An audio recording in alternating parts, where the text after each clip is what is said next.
이 나라 사람들은 술 한잔 없이는 아무것도 할 수 없다. 누군가를 만나면 술을 마셔야 한다. 헤어지면 마셔야 한다. 신분을 맺으면 마셔야 한다. 거래를 끝내면 마셔야 한다. 만약 싸우게 되면 마셔야 한다. 화해하게 되면 마셔야 한다. 날씨가 더우면 마신다. 추워도 마신다. 구한말. 조선을 방문한 선교사들이 남겼을 법한 이 말은 놀랍게도 미국인에 대한 이야기예요. 1839년 영국인 프레데릭 메리엇이 미국을 여행하면서 묘사해놓은 미국인들의 음주 문화가 바로 저건데, 당시 미국인들은 미친듯이 마셨어요. 꺼무이키 피셜로 1인당 순수 알코올 7갤런, 소주 한 산 440병을 마셨다고 해요. 현대 한국인들이 1년에 90병 정도 마시니까 5배를 마신 셈이죠. 이렇게 마실 수 있었던 건 술의 원료였던 사탕수수와 옥수수가 넘쳐났기 때문이에요. 사탕수수로는 럼을 만들고 옥수수로는 버번 위스키를 만들었는데, 얼마나 흔해 빠졌던지 우유보다 쌌던 게 위스키였을 정도. 남자들은 술 처먹느라 월급을 날리고 취해서 마누라도 패고 애도 패고 술 때문에 직장에 못 나가는 일도 다반사였어요. 알코올로 인한 사회적 부작용이 심각해지자 여성들과 종교계를 중심으로 금주운동이 일어나요. 주정뱅이 노동자들 때문에 골머리를 앓던 자본가들도 대환영이었고, 아일랜드나 독일에서 온 이민자들이 주로 주류업계에 종사했기 때문에 타민족을 혐오하는 보수주의자들도 동참하기 시작했어요. 바로 이때 페미니즘 역사에 길이 남을 엄청난 스타가 탄생해요. 이름 캐리네이션, 키 180에 몸무게 80kg, 별명 술을 보면 짖는 예수의 불독. 언제나 검정 옷에 한 손에는 성경, 한 손에는 도끼를 쥐고 홀로 술집으로 뛰어들어가 보이는 건 전부 때려부신다는 전설의 버서커. 엄청난 덩치 때문에 경찰관 4명이 겨우 체포할 정도의 괴력에다가 기물파손 등으로 30번이나 체포된 이력의 소유자. 도끼 모양의 굿즈를 팔거나 강연을 다니면서 벌금을 충당, 술뿐만 아니라 담배, 도박, 경마를 죄악시하고 탈크루셋을 외치면서 여성의 참정권을 요구했던 급진적 여성운동가. 하지만 그녀가 처음부터 이랬던 건 아니에요. 캐리네이션은 의사였던 찰스 글로이드와 결혼을 했는데 남북전쟁에 참가했던 트라우마 때문에 심각한 알코올 중독을 앓고 있었어요. 결국 남편은 결혼 2년 만에 알코올 중독 때문에 사망. 이때부터 그녀는 금주운동에 관심을 갖기 시작해요. 캐리네이션이 본격적으로 물리치료에 나선 건 두 번째 남편인 데이비드 네이션과 결혼하면서부터. 목회 활동을 하는 남편에게 영향을 받아서 술집 앞에서 찬송가를 부르거나 바텐더에게 영혼 파괴자라고 저주를 퍼붓는 행동을 하다가 어느 날 신에게 계시를 받았다며 술집에 난입해 술병들을 부수기 시작해요. 효과적으로 부수려면 손도끼가 좋다는 남편의 충고에 따라 손도끼도 장착, 방천 화각을 손에 얻은 여포로 변신한 거죠. 캐리 말고 모든 국가 환영이라는 슬로건을 술집에 붙이는 게 유행이 됐을 정도로 전국구 유명세를 타기 시작했고, 금주 단체들의 후원을 받아 전국을 돌며 강연도 다녔죠. 캐리네이션은 건강이 악화돼서 쓰러지는 당일까지도 연설을 했는데요. 그녀가 죽고 8년 후인 1919년 여성에게 드디어 참정권이 부여됨과 동시에 0.5% 이상의 알코올이 들어있는 술을 만들거나 제조 유통하는 행위가 전면 금지되는 수정헌법 18조가 탄생하게 됩니다.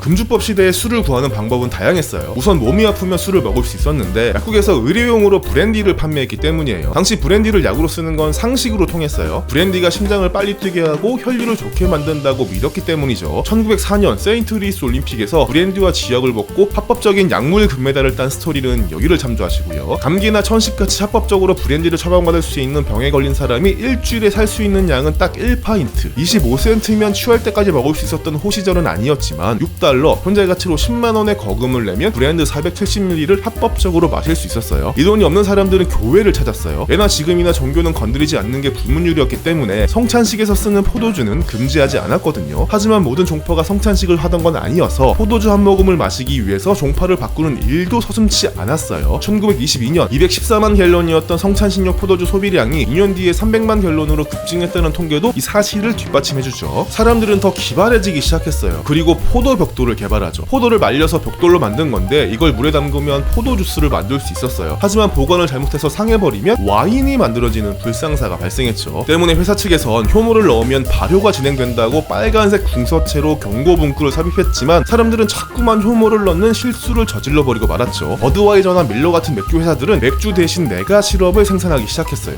잼같이 빵에 발라먹으면 맛있다고 선전했지만 그 누구도 빵에 발라먹지 않았죠. 대신 내가 시럽에 효모를 넣고 상온에 방치시켜서 썩히기 시작했어요. 그리고 썩은 물이 알맞게 차오르면 마셔버렸죠. 도시에서는 스피크 이지라는 새로운 형태의 술집이 탄생했어요. 밀수꾼의 집이란 뜻의 스피크 소프트리 샵이라는 소고에서 번영된 스피크 이지는 원래 주류 라이센스가 없는 무허가 술집을 칭하는 말이었어요. 25센트 정도의 입장료를 받고 동물들을 구경시켜준 뒤에 서비스로 술을 주는 편법적인 술집을 스피크 이지라고 불렀는데, 금주법 시대에 들어서면서 입구에서 암호를 대야지만 들어갈 수 있는 비밀 술집을 가리키는 말로 변합니다. 스피크 이지가 성행하면서 미국 사회에 변화가 일어났어요. 바로 통합이었죠. 당시만 하더라도 남자와 여자가 가는 술집이 달랐고 백인과 흑인이 가는 술집이 달랐어요. 하지만 스피크 이지에서는 남녀 흑백이 전부 어울려서 술을 마셨고 문화가 교류되기 시작했어요. 흑인들의 노동요였던 재즈가 스피크 이지에서 연주되면서 백인들에게 퍼져나갔고 미국 주류 문화로 자리 잡을 수 있었죠. 루이 암스트롱은 금주법 시대가 난 스타였어요. 상류층들이 마시는 법은 스케일부터가 남달랐어요. 유람선을 타고 미국 영토 바깥으로 나가서 술을 진탕 퍼먹고 오거나 쿠바 같은 카리브해로 가서 술을 마시고 오는 여행 상품도 등장했죠. 대놓고 집에서 파티를 벌이는 사람들도 있었어요. 위대한 개츠비가 금주법 시대의 이야기인데 샴페인, 와인, 위스키 온갖 술이란 술은 다 먹고 있죠. 이런 상류층들에게 불법적으로 술을 대는 일은 마피아들이 맡았어요. 동네 건달패에 불과했던 알카포네는 밀주를 유통시켜서 떼돈을 벌었고 이렇게 벌어들인 돈으로 밤의 대통령이라는 별명을 얻었어요. 마피아들은 감시가 소홀한 한반도 2.5배 크기의 오데오를 건너 캐나다에서 술을 구해 오거나 멕시코 국경을 넘었어요. 그리고 비싼 값에 유통시켰죠. 금주법 시대였지만 술은 어렵지 않게 구할 수 있었어요. 다만 가격이 문제였죠. 부자들이 고품질의 정상적인 술을 먹는 동안 서민들은 일명 뻥튀기 술을 먹어야 했어요. 마피아들은 공장을 차려놓고 향수등에서 공업용 에탄올을 뽑아내서 술에 섞어 팔았어요. 정부 당국에선 가짜 술을 막기 위해서 공업용 에탄올에 첨가제를 넣었지만 마피아들은 화학자들을 고용해서 순수 알코올만 뽑아내는 기술까지 완비했죠. 에탄올을 구하기 힘들 때는 메탄올을 섞는 일도 서슴지 않았어요. 어차피 술 만드는 게 불법인데 재료가 무엇이든 무슨 상관이 있겠습니까? 공식적으로 술이 없어야 했지만 모두가 취해있던 시대, 그게 바로 미국의 금주법 시대였다. 메탄올을 타는 뻥튀기 술을 먹고 사람들이 죽어나가자 금주운동 단체들도 기세를 누그러뜨릴 수밖에 없었어요. 주위를 둘러보니 부작용이 한두 가지가 아니었던 거죠. 주유세를 걷지 못해서 세수가 부족해지고 시중의 돈들은 블랙홀처럼 마피아들에게 빨려 들어가서 관료들을 매수하는 데 사용됐어요. 알카포네가 백주 대낮에 사람들을 죽이고 다녀도 그 누구도 알카포네를 잡아넣지 못했죠. 일반 시민들은 나도 죽을까봐 발발 떨었고 관료들은 돈 먹은 게 들킬까봐 발발 떨었어요. 술 만드는 데 사용했던 농작물을 처분할 방법이 없는 농민들의 삶도 피폐해져 갔죠. 과연 누구를 위한 금주법인지 사람들이 의문을 가지기 시작했어요. 1929년 대공황이 미국을 덮치자 금주법 폐지 여론이 더욱 확산되기 시작해요. 주류 산업을 양지로 끌어올리면 세수가 늘어나고 일자리가 생긴다는 논리가 미국을 지배하기 시작했죠. 집권당이자 금주법을 통과시킨 공화당이 우물쭈물하는 사이 민주당의 루즈벨트는 금주법 폐지를 1호 공약으로 내걸고 대통령으로 당선됩니다. 그리고 1933년 13년간의 금주법 시대는 막을 내리게 되죠. 하지만 헌법을 쌩까고 각 주별로 금주법을 지켜나가는 곳도 있었어요. 일명 드라이 스테이트라고 불린 곳들이었는데 미시시피주는 무려 1966년까지도 술을 마시지 못하는 동네였어요. 현재도 미국은 술을 팔지 못하는 드라이 카운티가 존재합니다. 주로 종교적인 색채가 강한 동네가 드라이 카운티인 경우가 많거든요. 자칭 타칭 자유의 나라라고 하는 미국에서 이런 법도 존재한다는 게 참 재밌죠. 자, 오늘은 여기까지. 재밌게 시청하셨나요? 좋아요와 구독하기, 알람 설정까지 잊지 마세요. 그럼